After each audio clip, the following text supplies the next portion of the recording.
வணக்கம், நான் பூபதி. இன்றைக்கி நம்மளோட ரேசி காலிகிராஃபி சேனலில் நல்ல அற்புதமான ஒரு சிந்தனை ஒன்று பார்ப்போம். நம்ம சார்லி சாப்ளினோட சிந்தனை. சார்லி சாப்ளின் எவ்வளவு உச்சத்தில் எவ்வளோ புகழோடு இருந்தார் அப்படின்றது நம்ம எல்லாத்துக்குமே தெரியும். ஆனால் அவருடைய வாழ்க்கை ரொம்ப வழி நிறைந்தது அப்படின்னு சொல்லி அவர் ரொம்ப இடங்களில் பதிவு பண்ணியிருக்கிறாரு. அந்த அற்புதமான மனிதன் சொன்ன ஒரு நல்ல சிந்தனையை இன்றைக்கி நம்மளுடைய சண்டேஸ் சேலஞ்சை நம்ம எடுத்துக்குவோம். இன்றைக்கி சண்டே, இது ஒரு சேலஞ்ச். நமக்கு இன்றைக்கி நம்ம ப்ராக்டிஸ் பண்ணுறதுக்கு நல்ல ஒரு அற்புதமான ஒரு வாய்ப்பு கிடச்சிருக்கு. வாங்க நம்ம பார்க்கலாம் எப்படி எழுதலாம் அப்படின்றத. இந்த செக்குடு ஷீட்டில் நான் எதுக்கு அதிகமாக ப்ரிஃபர் பண்ணுறேன் அப்படின்னா, இந்த செக்குடு ஷீட்டில் நீங்கள் அதிகமாக எழுதுகிறப்ப உங்களுடைய எழுத்து ஈவனாக வரும். இப்போ எழுதுகிறோம் பார்த்தீங்களா, எப்பயுமே இந்த கேபிட்டல் லெட்டர்ஸ் அந்த 2 பாக்ஸ்குள்ளே வரணும். அதுக்கு அடுத்து எழுதுகிற ஸ்மால் லெட்டர்ஸ் எல்லாமே அந்த சிங்கிள் பாக்ஸ்குள்ளேயே அந்த பாக்ஸ்குள்ளேயே அடங்கிடணும். அப்படி எழுதுகிறப்ப தான் நமக்கு நல்ல ஒரு கையெழுத்து நமக்கு கிடைக்கும். அதை மாதிரி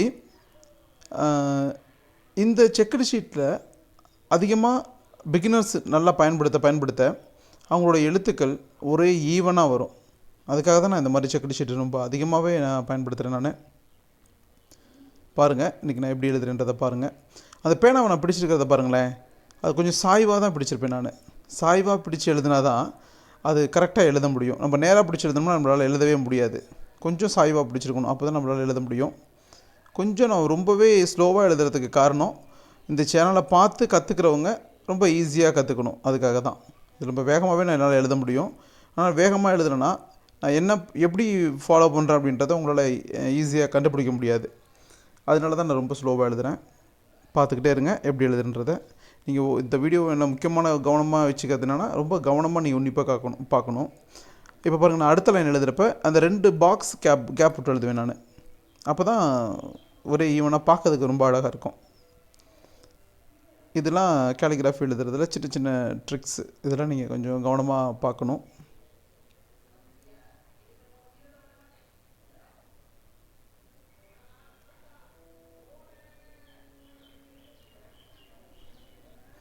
எந்த எழுத்து எப்படி எழுதுகிறேன் அப்படின்றத கொஞ்சம் கரெக்டாக வாட்ச் பண்ணிவிட்டு வாங்க. ஓரளவு நல்லாவே பிக்கப் பண்ணிட்டீங்க.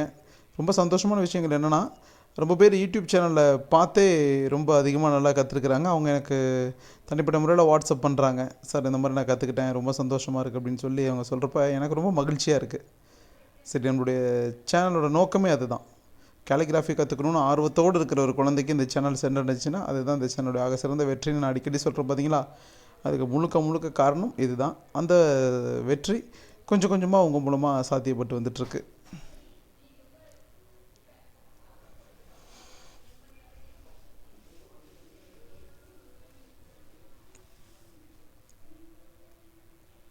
அந்த லெட்டர்ஸோட அந்த ஃப்ளோ தெரிஞ்சுனாவே நமக்கு போதும். நம்ம ரொம்ப எளிமையாக எழுதிடுவோம். நம்ம அவ்வளோதான்.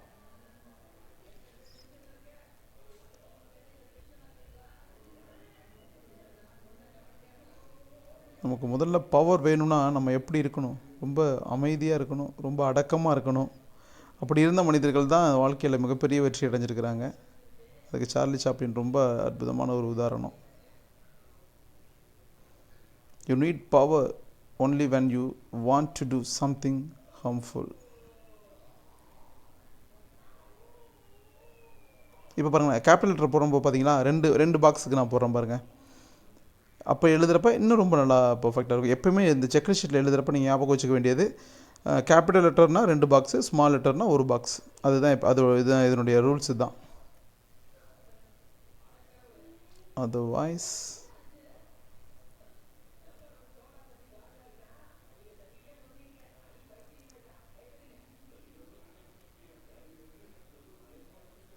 அடுத்தடுத்த லைன் எழுதுகிறப்ப 2 பாக்ஸ் தள்ளி எழுதணும். அப்போ தான் அழகாக இருக்கும் பார்க்குறதுக்கு.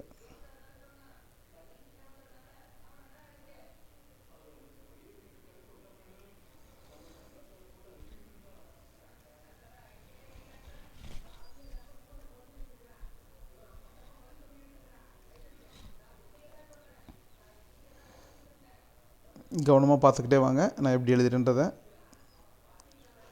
நீங்கள் ப்ராக்டிஸ் பண்ணுறதுக்கு முன்னாடி நம்ம வீடியோவை ஒரு 2-3 தடவையாவது நீங்கள் பார்க்கணும் கம்பல்சரி.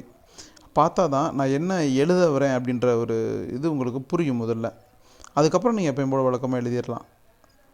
நான் எழுதுனதே தான் எழுதணும் அப்படின்றது அவசியம் கிடையாது. நீங்கள் இதை பார்த்துட்டு உங்களுக்கு எவ்வளவோ சிந்தனைகள், புதியான சிந்தனைகள் உங்களுக்கு கண்டிப்பாக தெரிஞ்சது இருக்கலாம். அதெல்லாம் நீங்கள் அவசியம் நீங்கள் பயன்படுத்தி பாருங்கள்.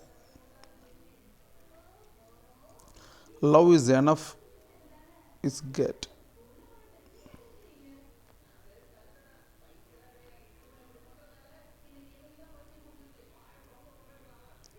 இந்த இடத்துல ஒரு சின்ன தவறு நான் பண்ணிட்டேன். அதை சொல்லிடணும் உங்கள்கிட்ட. Love is enough to get அப்படின்னு தான் வரணும். ஆக்சுவலாக நான் கொஞ்சம் ஃப்ளோவாக எழுதுனதில் இஸ் கெட் அப்படின்னு போட்டுட்டேன். அது தவறு. நீங்கள் எழுதுகிறப்ப love is enough to get அப்படின்னே போட்டுக்கோங்க. Love is enough to get everything done. ரொம்ப அற்புதமான ஒரு சிந்தனை. இந்த உலகத்தில் அன்பு எதையுமே சாத்தியப்படுத்தும் அப்படின்றதுக்கு நான் சிறந்த உதாரணம் எவ்வளவோ பேர் இருந்தாலும் இன்றைக்கி நம்மளுடைய சிந்தனையில் சார்லி சாப்ளின் நிற்கிறாரு. இந்த சேனல் உங்களுக்கு பிடிச்சிருந்துச்சுன்னா உங்கள் நண்பர்களுக்கு நீங்கள் ஷேர் பண்ணுங்கள், கமெண்ட் பண்ணுங்கள், லைக் பண்ணுங்கள்.